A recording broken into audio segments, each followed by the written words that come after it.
Hello, everybody, and welcome to another edition of Banana Island Living podcast. I'm so excited. I'm really thrilled to have with me Yetty. Yes, she's one of those women who are only known by their first names. Think Madonna, think Yetty, or Lady Gaga. Yetty, can you say hello? Hello, how are you doing? I'm very well. I'll just tell you a little bit about Yetty. I tell you a little bit because, her CV is incredibly impressive. She starts let's just say the Bachelor of Science degree in Economics and Math from University of Pittsburgh and an MBA in Strategy and Finance from Yale School of Management, US. And she also got an executive degree in Digital Media Marketing from Cambridge. Now, if that doesn't impress you, well, I don't know where you're getting your degrees from, but I'm crazy impressed. Yetty is a social entrepreneur, and she's got over 20 years working over financial services, real estate consulting. She worked with Bloomberg Financial Markets and Wells Fargo, Shell, Lafarge, Union Bank. But one thing that she's done that is, an amazing thing that's really impacted the lives of people in Nigeria, Lagos in particular, is she's a founder of Lagos Mums. So tell us a little bit about Lagos Mums, Yetty. All right. Great. Thank you so much for inviting me onto the podcast. I'm really excited to be here today. Yes, so, as you're reading or highlighting the bio, I did realize that, it's interesting how we can do so many different things, but then the moment you find your one main thing, it's just amazing. And life just becomes so much more of a joy because you're doing what you're supposed to be doing, even when you didn't necessarily know it initially. So Lagos Moms is something I started 10 years ago now. And I started it when I became a new mom, or I was a young mom. And it actually started when I had my baby. So my second child, I have a 13 and 11-year-old going on 14 and 12 very soon. And when I was a new mom with a toddler and a baby, I was going online quite a bit to get information about parenting, motherhood, all sorts of, updates that I felt I needed. And I would go online to kind of just Google and, research and see what other people are saying. And this was many years ago, like I said, 10 years ago. So we're actually older, right, than Instagram, for example. So when I started, I just realized that there was a lot of information for moms in the US and the UK, but very little for me as a mom at the time who was based in Lagos and Nigeria. And the main thing that made the switch for me was when I went to have my baby, my son. I was in Maryland in the US, and there was a particular website I came across called DC Urban Moms.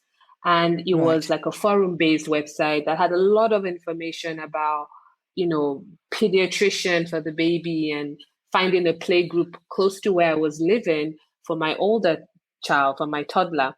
And really, for me, that's what catapulted me into saying, you know what, why don't I do something like this for moms in Lagos? Because there really wasn't anything for us then, at least that I had found.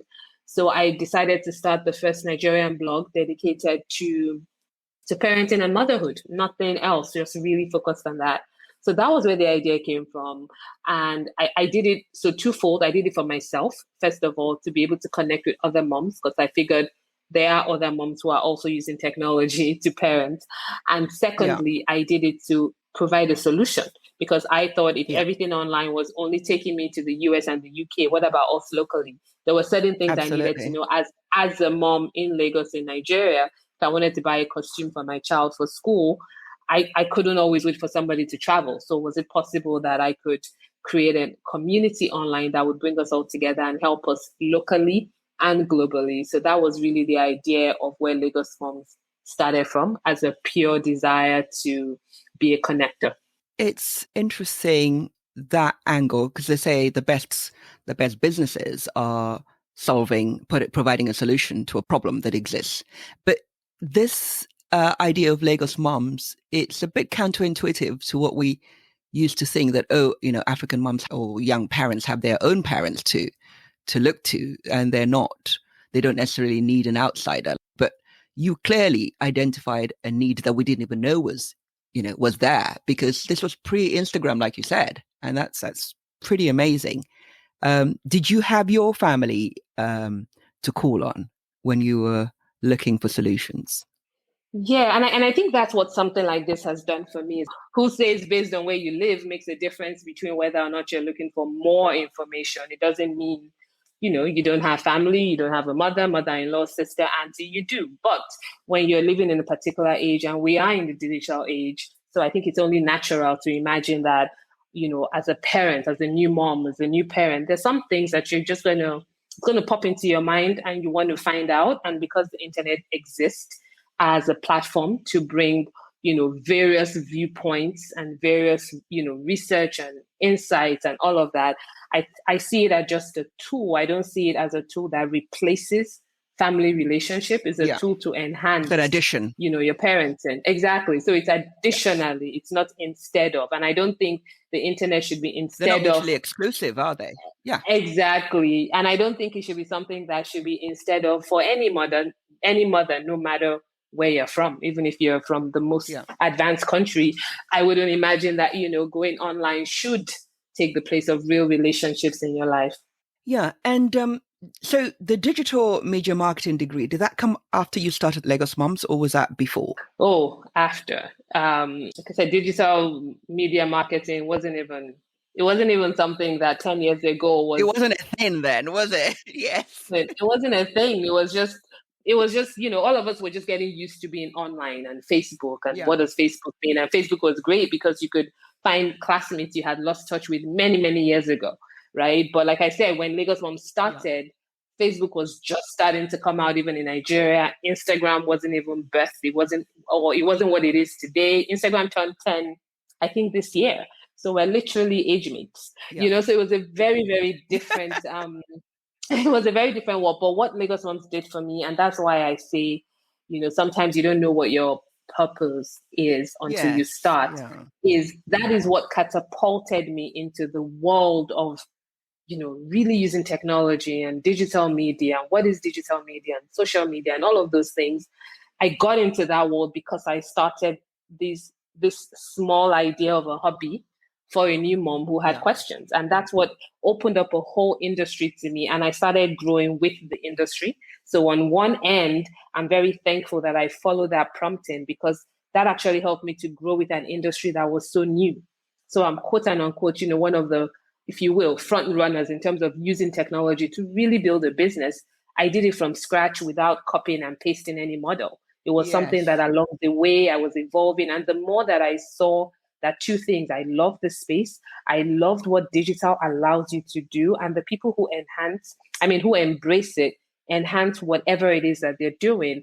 So I continued to grow in it. And that's when I then went back to get a degree along the journey to actually solidify what digital media marketing actually means, and to ensure that I'm using it as strategically as possible for myself, my brand, and my business.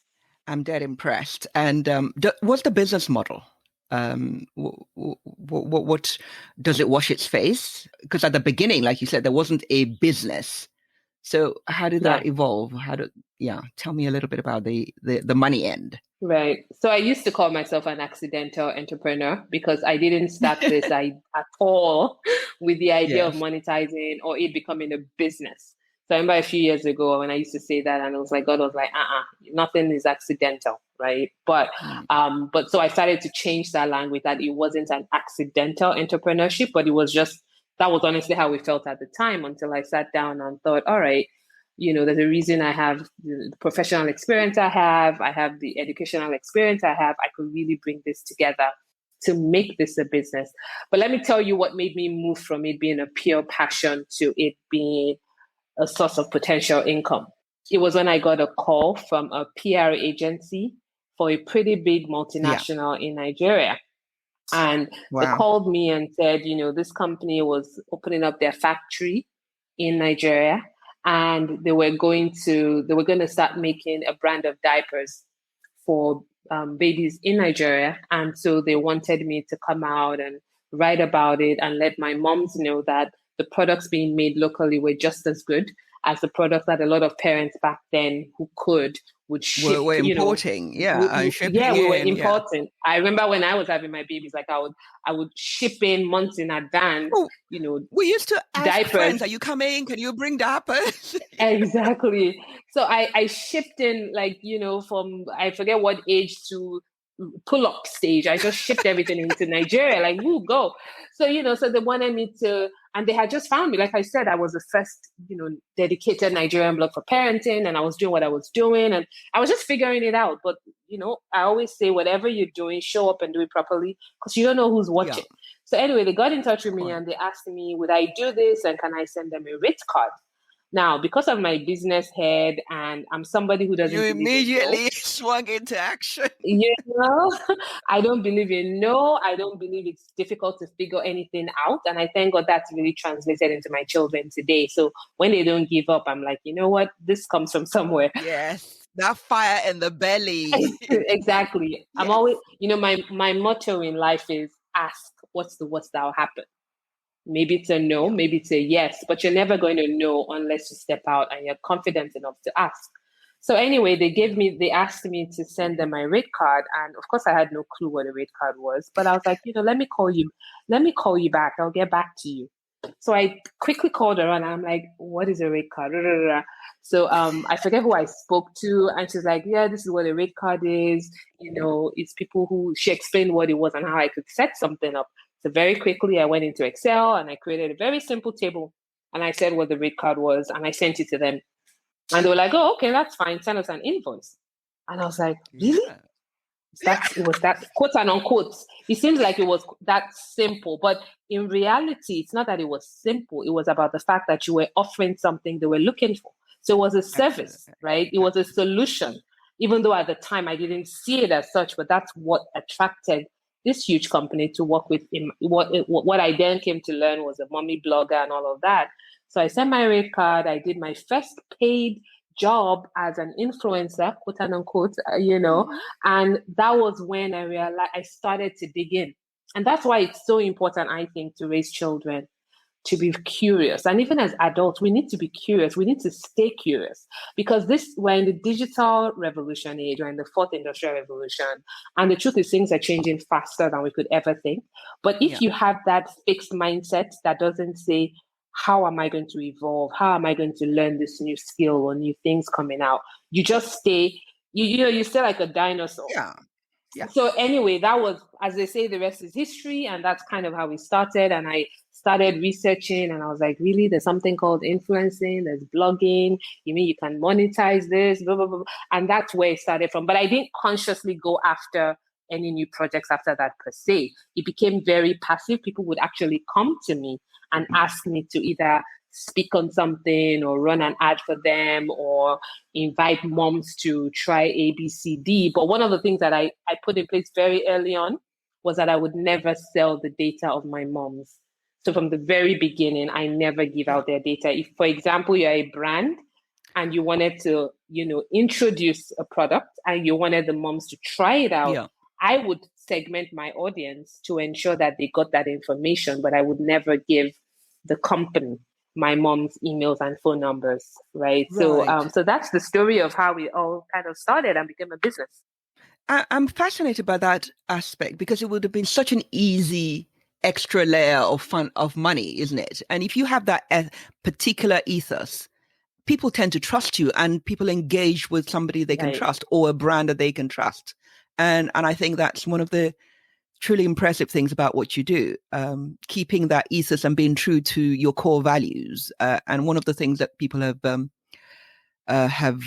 talked about Google when it first started, see, do no evil or whatever it was, and then suddenly maybe not so much evil, but and you lose that trust along the way, which brings me quite neatly to, this is Mental Health Awareness Week, and you've got with Lagos Mums, you've got your finger on the zeitgeist, you've got your finger on the pulse of mums and what's happening in a certain demographic. How do you think the last really weird 12 months has affected the mental health of families in Lagos in particular?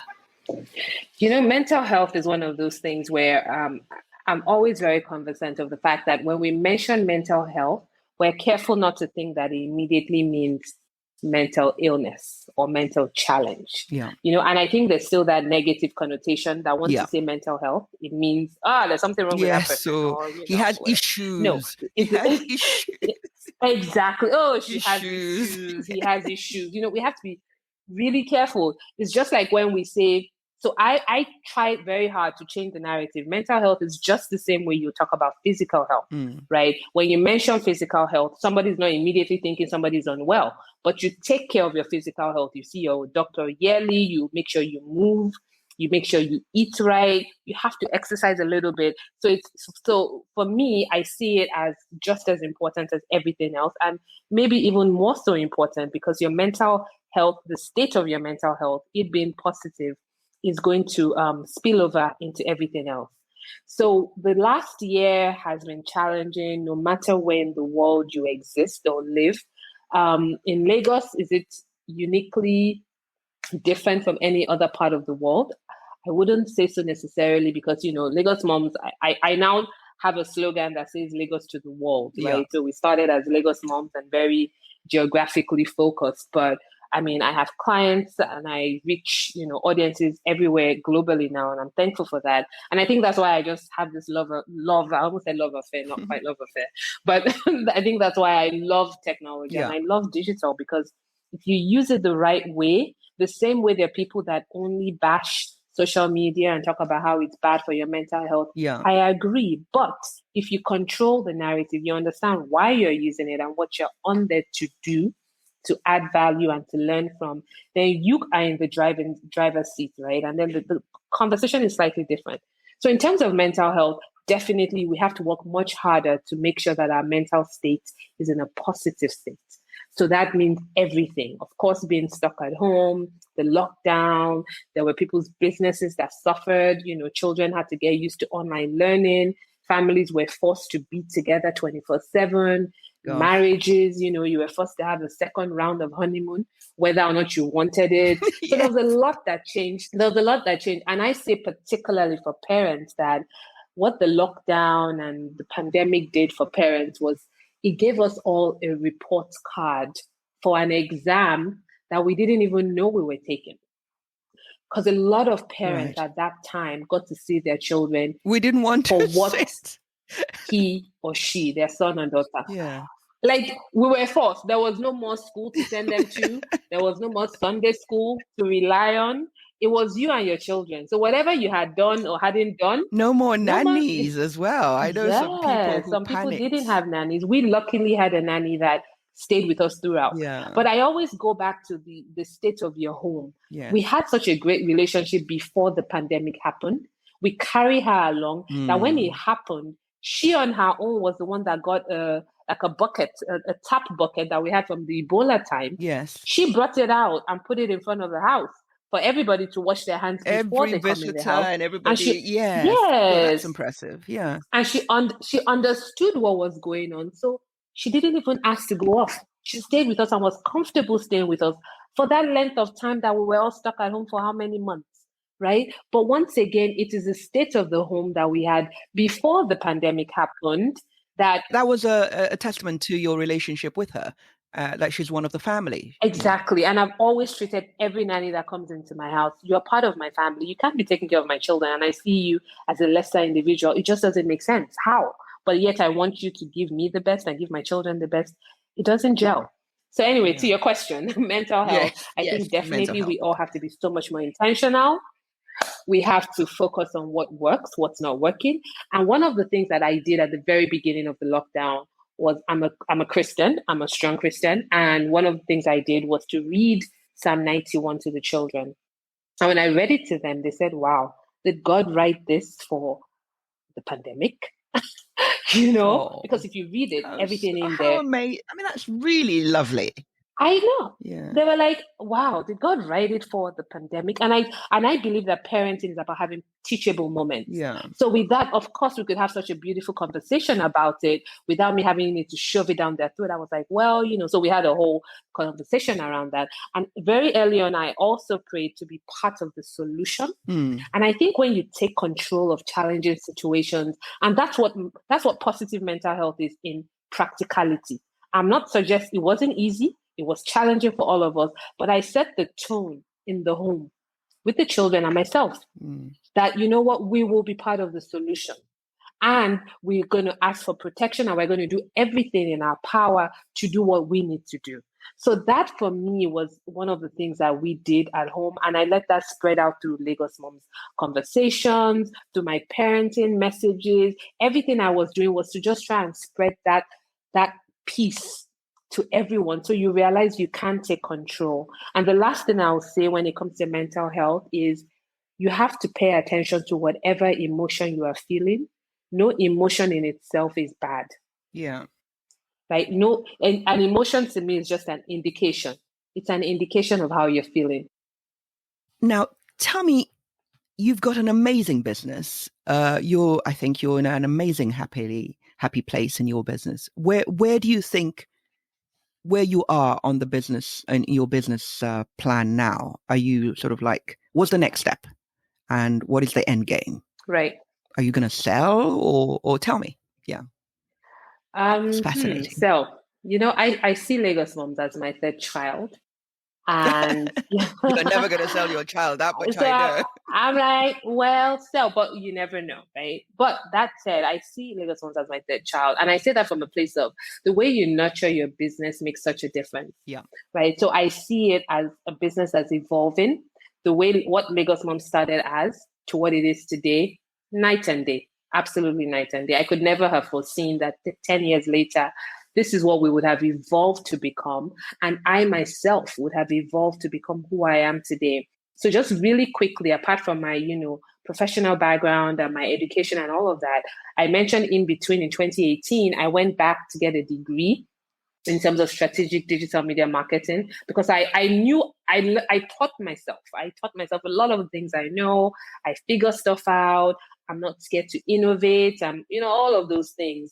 My husband has found it very interesting to watch my journey through it all. Like, he's like, if it's something tech and digital, Yetty has a hack for it. So he actually calls me the productivity specialist or something like that.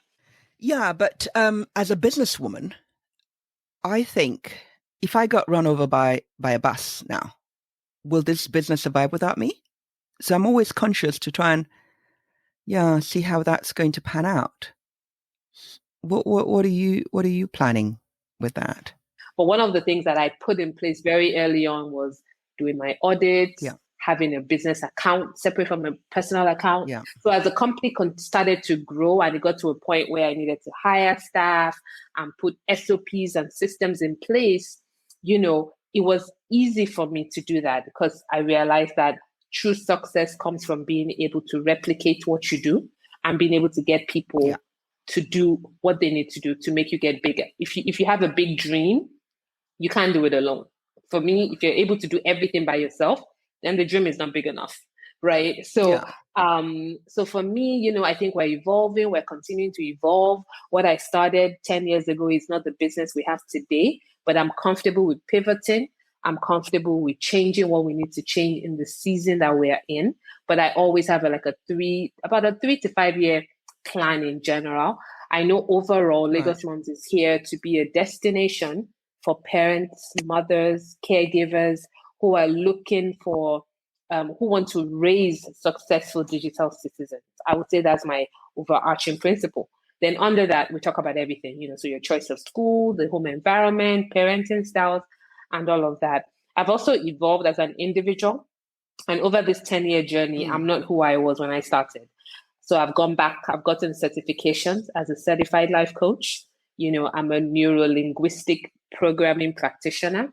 And that for me was a major life-changing time in my life. It was the same year I did those 2 trainings, right? Being a certified life coach and being a neuro-linguistic programming practitioner. And I would say I did that for myself.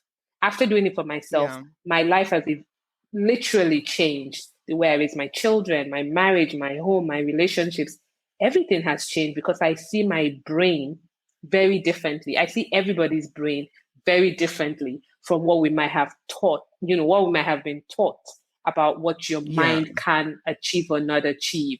So, to answer your question, all of that. And I'm also something else now called, I'm such an advocate for women. I've always loved women. I've always been one of those people that's like, look, man, don't let your gender hold you back. There's nothing you cannot do. But what I've realized is we can say it, but until we believe it, and until we believe that we can do it all, you will not achieve doing it all. So I actually work a lot with moms, and I help them to move from that perspective of when I become a Mrs.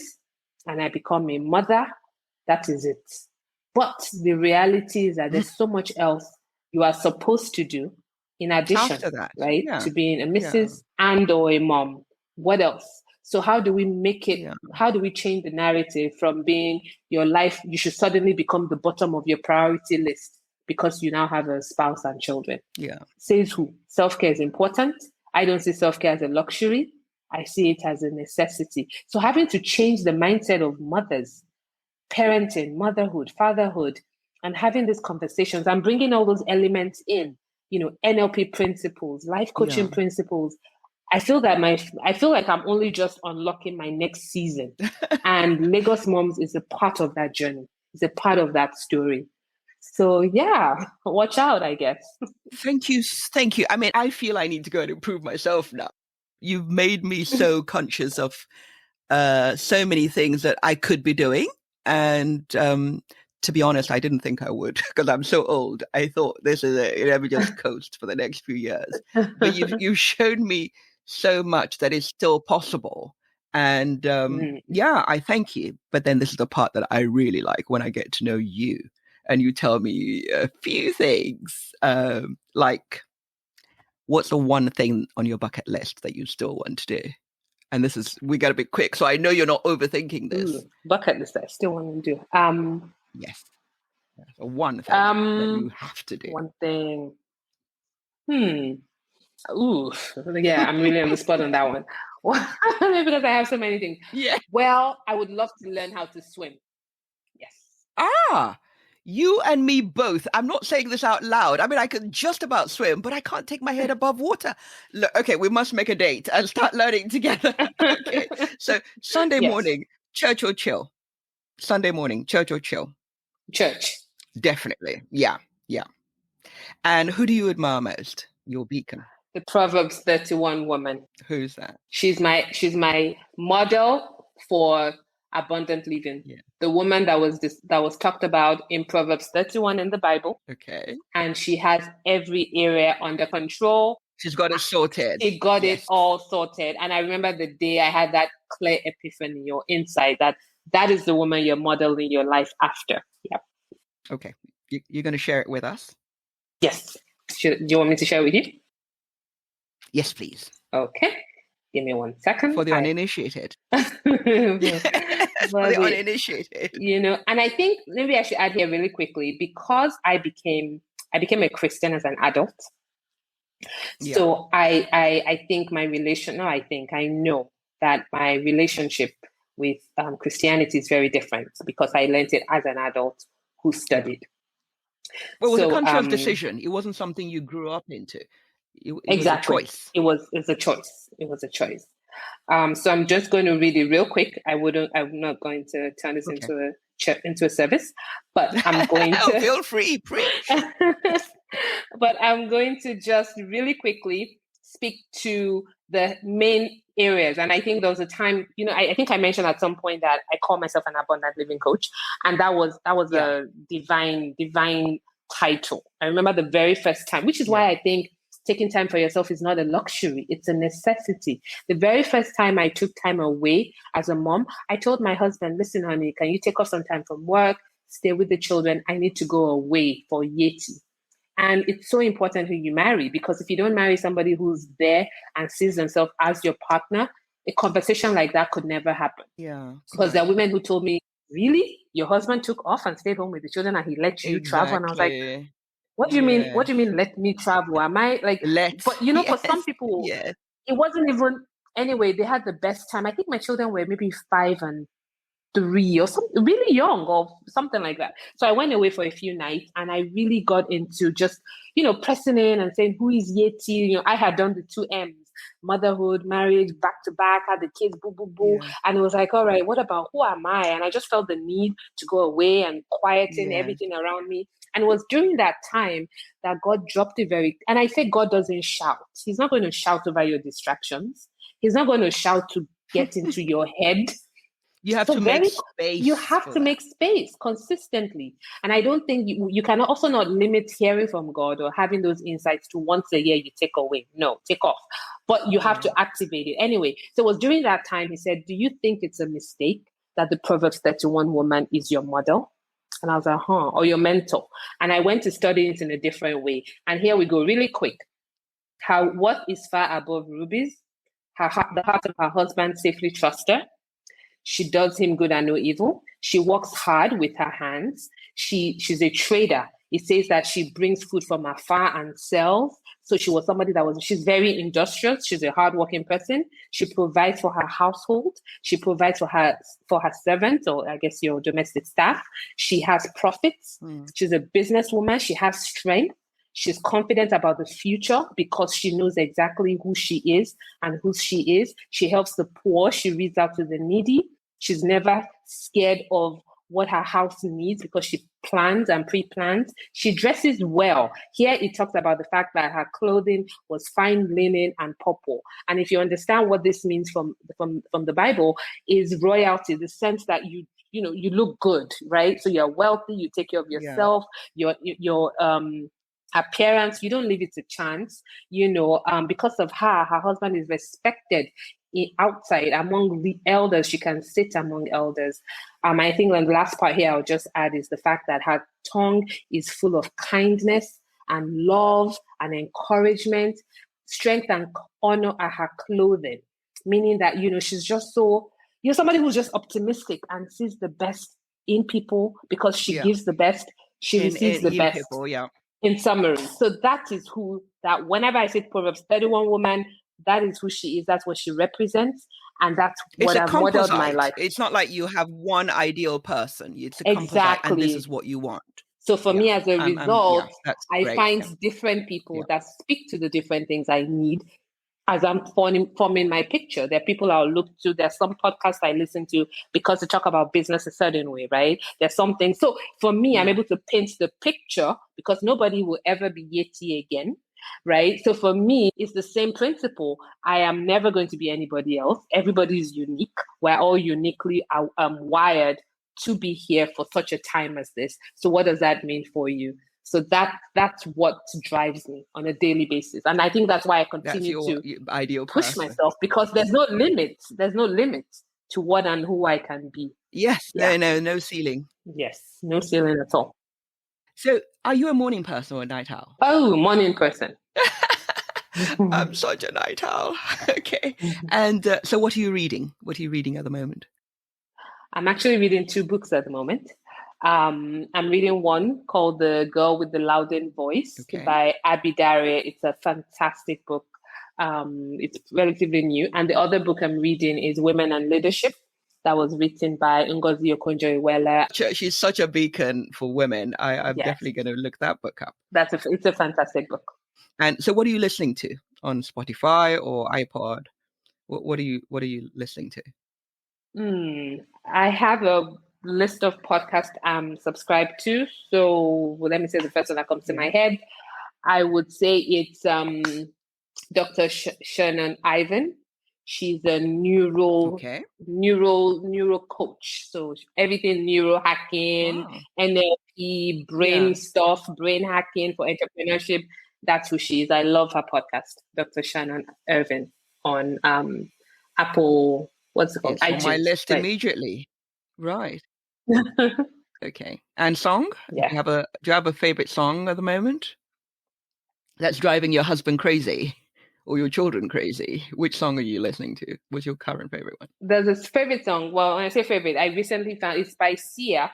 The song is Powerful. I think it's called Powerful. No, it's Unstoppable, something like that. So basically it's a song about being unstoppable, being a posh without brakes, and just going for it. So yeah, that's my jam song. That's my jam when I want to kind of get into it. Yeah, I'm on it. I'm definitely going to switch it on now and see. It's a motivational song with the sounds of it. So are you Netflix or DSTV? Netflix, all the way. Okay, what are you watching? What are you watching on Netflix? What would you recommend? Ooh, what would I recommend? What are you watching on Netflix? The last series I watched, or one of the series I watched that I absolutely love, and I think everybody should watch, is called the name just flew out of my head. What was it about? What is it now? Black Mirror. Okay. Right. You haven't watched it? No. I recommend it. My husband thinks it's a little crazy, but now he's like, I think he'll randomly make comments. See what you see. He's like, that Black Mirror you were watching. But basically it's showing you how humans, we are becoming so dehumanized because we're all so connected to our devices. And when you watch it, it can be scary, but it's important. I believe that everybody living in today's day and age who's an adult must understand the world that we're living in hand with everything technology enables us to do, the good, the bad, and the ugly. And the truly ugly. So I recommend that. Yes, Black Mirror. Thank you. So can you describe yourself in 3 words? 3 words. Yeah. Describe yourself in 3 words. Energetic. Yeah. God's baby. Okay. And what else? I don't give up. Wow. I don't give up. Yes. Optimistic. Never give up. Yes. Okay. This is the bit that you either hate or love, or just, I'm going to get through this. Tell me a joke. It doesn't have to be super funny because I can't tell a funny joke, but just tell me. Wow. Okay, a joke. Well, let me see. I'm not. Well, I don't know, because every time I try to crack a joke, my children just say, "Oh my God, that's just such a grandfather joke." they elevate one eyebrow and say, "Oh, mommy." But what did ketchup say to the mayo? Okay, what did ketchup say to the mayo? It said, "I will catch up." I'll catch up. That is good. That is good. It works. And it's so easy to steal. Okay, there we go. Yes. No, so if people want to get hold of you, how do they do that? Can you just read out your social media handles? Yes. So I spend my time on Instagram, my favorite platform, but you can find me on Instagram, Twitter, and Facebook. My personal page on Instagram is at Yetty Williams, and the Yetty is spelled YETTY Williams, all one word. And you can also find me on my parenting hat on, and that's at Lagos Moms, and the Moms is spelled with a U, MUMS. So that's at Lagos Moms. And once again, you can find me Instagram, Facebook, or Twitter.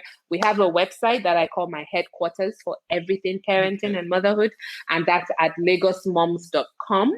So those are the ways you can reach out to me. And if you slide into my DM, I'm the one who's in there as well. Okay, you don't have somebody monitoring it and reporting back to you. It's you. No, it's me. I found that for social media to work, in my perspective, you need to find the one platform that's your platform, and you're there. So I'm there. I might have other people helping me, but I'm there. Yeah. Okay. I'm there. You have to feel that it's my tone, right? Okay.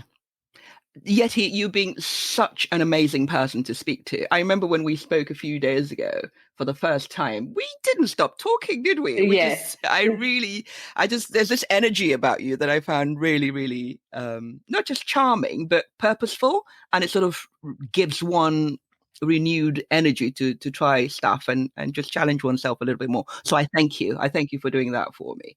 You're truly inspirational. And thank you, everybody. Thank you for listening, and please make sure you subscribe and you give us a rating, and please get in touch with Yetty. She is a founder. Thank you, Yetty. Thank you once again, and we'll see you again, hopefully. Thank you so much. It was such an honor to be here, and I loved having this conversation with you. Thank you. Thank you. Take care. All right now. Thank you. Bye.